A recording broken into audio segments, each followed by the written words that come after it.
भोली सी सूरत, आंखों में मस्ती, आए हाय। तो देखो भाई लोग, वीडियो के इंट्रो से तुम लोगों को अब समझ आ गया होगा कि आज हम लोग कौन से चैप्टर को पढ़ने वाले हैं। भोली सी सूरत, अरे नहीं सूरत नहीं, भोली। आज का हमारा जो चैप्टर का टाइटल है ना, वो भोली है, जो कि तुम्हारे फुटप्रिंट्स विदाउट फीट का चैप्टर नंबर 9 है। तो हमारे इस भोले से चैप्टर को लिखने का कष्ट किया है के अब्बास सर ने। सो देखो, चैप्टर काफी इजी है एंड मैं तुम लोगों को गारंटी देता हूं कि अगर तुम लोग इस वीडियो को पूरा एंड तक देख लेते हो, देन एग्जाम में कोई भी क्वेश्चन इस वीडियो को देखकर ही पूरे अच्छे से लिख के आ सकते हो। तो चलिए शुरू करते हैं इस चैप्टर के डिटेल एक्सप्लेनेशन को। तो चैप्टर स्टार्ट होते हुए हम लोगों को ये बताया जाता है कि जिस लड़की के बारे में हम लोग पढ़ने वाले हैं उसका रियल नेम सुलेखा होता है। अपने चाइल्डहुड के टाइम से ही उसे लोग भोली द सिम्पटन कह के पुकारा करते थे। वो अपने फादर रामलाल की 4th डॉटर थी, यानी कि चौथी बेटी थी। जब वो 10 महीने की थी तब वो बेड से नीचे गिर जाती है, जिसके कारण उसके ब्रेन के कुछ पार्ट्स डैमेज हो जाते हैं और वो बाकी सारे बच्चों के कंपेयर में पीछे रह जाती है।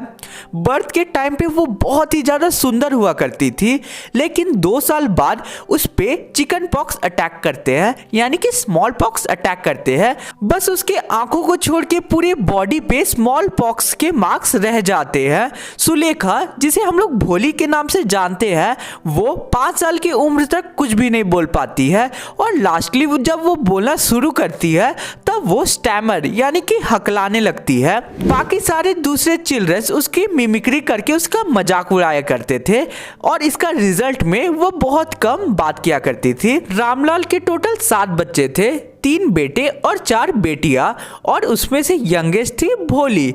रामलाल एक प्रॉस्पेरस फार्मर था और उसके घर में कोई भी चीज की कमी नहीं थी। भोली को छोड़ के उसके घर के सारे बच्चे स्ट्रॉन्ग और हेल्दी थे। जो बेटे थे वो ऑलरेडी पढ़ाई करने के लिए सिटी जा चुके थे। जो बेटियां थी उसमें से राधा एल्डेस्ट थी, उसकी मैरिज हो चुकी थी। सेकंड बेटी मंगला की मैरिज सेटल हो रही थी और उसके बाद जब उसकी मैरिज हो जाती तो उसकी 3rd बेटी चंपा का चांस आता। रामलाल को भोली की चिंता थी, ना ही वो अच्छी दिखती थी ना ही वो ज़्यादा इंटेलिजेंट थी। भोली 7 साल की थी जब उसकी बहन मंगला का शादी होता है और उसी साल गांव में एक प्राइमरी स्कूल खोला जाता है लड़कियों के लिए। तहसीलदार साहब आते हैं उस स्कूल के ओपनिंग सेरेमनी में और फिर वो रामलाल को कहते हैं कि रामलाल, जैसे कि तुम रेवेन्यू ऑफिशियल हो और गवर्नमेंट के एक रिप्रेजेंटेटिव भी हो इस गांव में, तो तुम्हें एक एग्जाम्पल सेट करना चाहिए और अपनी बेटी को स्कूल भेजना चाहिए। उस रात जब रामलाल अपनी वाइफ को यह बात बताता है तो उसकी वाइफ कहती है, अरे कहीं तुम पागल तो नहीं हो गए हैं ना, क्या लड़कियां स्कूल जाएगी? अगर वो स्कूल जाने लगी तो उनसे शादी कौन करेगा?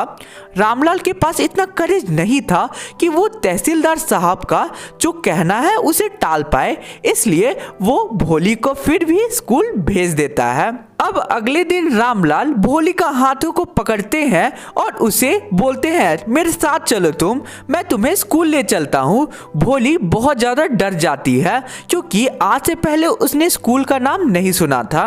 भोली को याद आता है कि कुछ दिन पहले ही उसकी गाय को भी ऐसे ही बाहर ले जाकर बेच दिया गया, इसलिए वो चिल्लाती है, no no no no no. वो जोर से टेरर में चिल्लाती है और अपने हाथों को छुड़ा लेती है अपने फादर की ग्रिप से। अब रामलाल गुस्से में चिल्लाता है, अरे पागल, तुम्हें क्या दिक्कत है? मैं तो तुम्हें बस स्कूल ही ले जा रहा हूँ। अब वो अपनी वाइफ को फिर से बोलता है कि भोली को अच्छे से कपड़े पहना देने और उसे अच्छा से ड्रेसअप कर देने, क्योंकि अगर वो भोली को ऐसे स्कूल ले जाता तो वहाँ की टीचर और बाकी की स्टूडेंट्स क्या सोचते, इसलिए वो अब भोली को अच्छे कपड़े पहना देते हैं। आज से पहले भोली को कभी भी नए कपड़े नहीं थी या पुरानी धोई हुई ड्रेस ही पहना करती थी।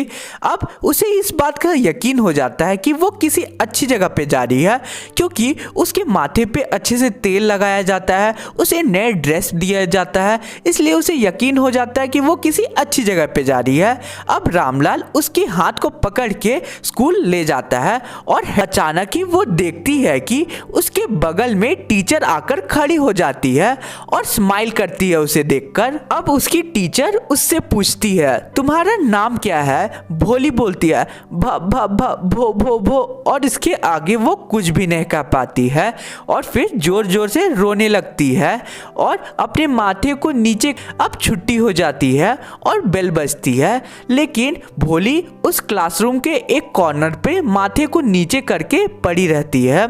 अब टीचर उसे बोलती है, भोली, और उस आवाज़ में उसे एक बहुत ही अपनापन मिलता है और उसकी हार्ट को वो आवाज़ टच कर जाती है, क्योंकि आज से पहले उसकी लाइफ में किसी ने भी उसका नाम इतने प्यार से नहीं लिया था।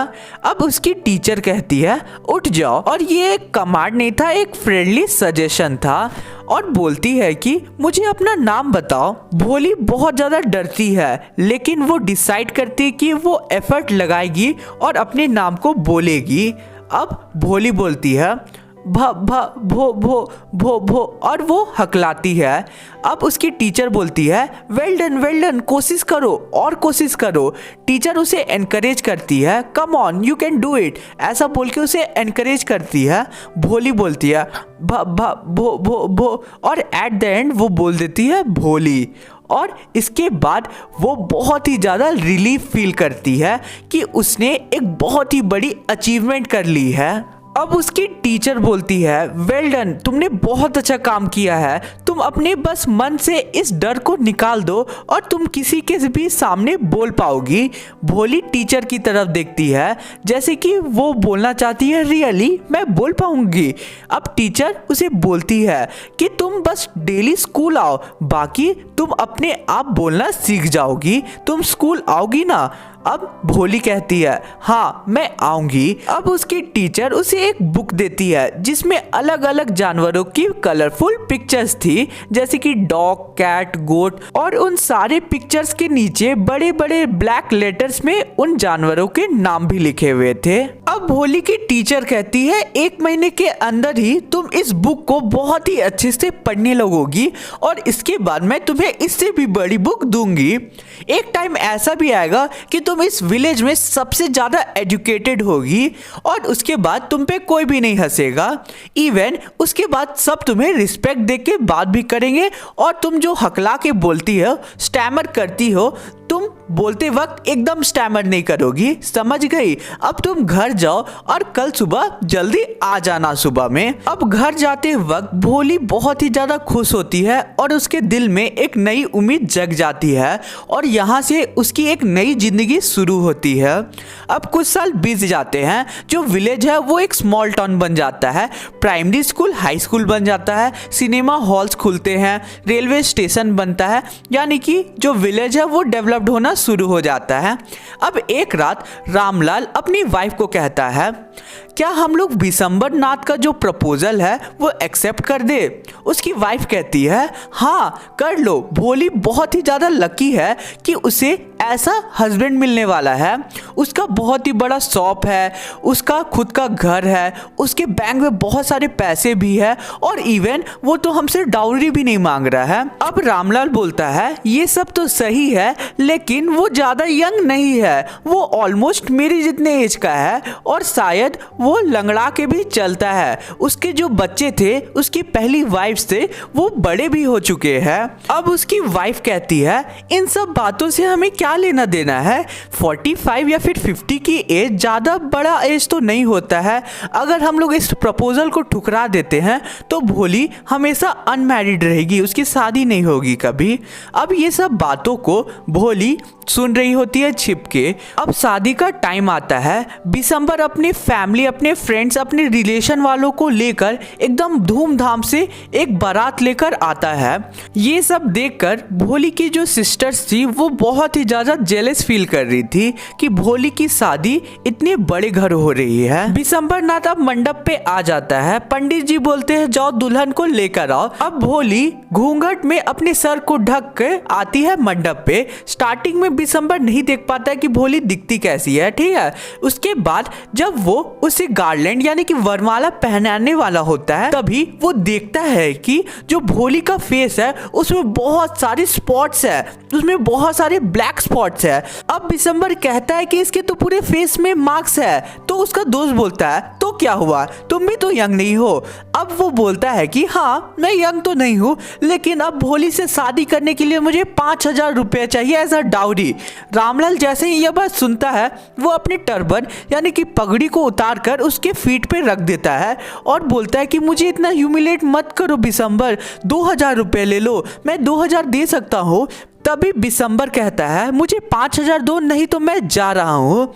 अब आंखों में टीयर्स लेके रामलाल सेफ पे जाता है यानी कि अपने घर का सेफ पे जाता है, नोट्स को गिनता है और 5,000 उसके फीट में जाके रख देता है। और दिसंबर के पूरे फेस में एक ग्रीडी सा एक्सप्रेशन दिख रहा होता है। अब वो बोलता है यानी दिसंबर बोलता है लाओ वरमाला जल्दी से, मैं शादी करूंगा। दिसंबर जैसे ही अब वरमाला भोली को पहनाने वाला होता है तभी भोली उसके हाथों को रोक देती है और वरमाला सीधे आग में जाके गिर जाती है। अब भोली पूरे लाउड और क्लियर वॉइस में बोलती है पिताजी। और ये सुनकर उसके मदर, सिस्टर, ब्रदर और सारे रिलेशन इवन नेबर्स पूरे शॉक्ड हो जाते हैं कि आखिर उसने पिताजी इतना क्लियरली कैसे बोल दिया।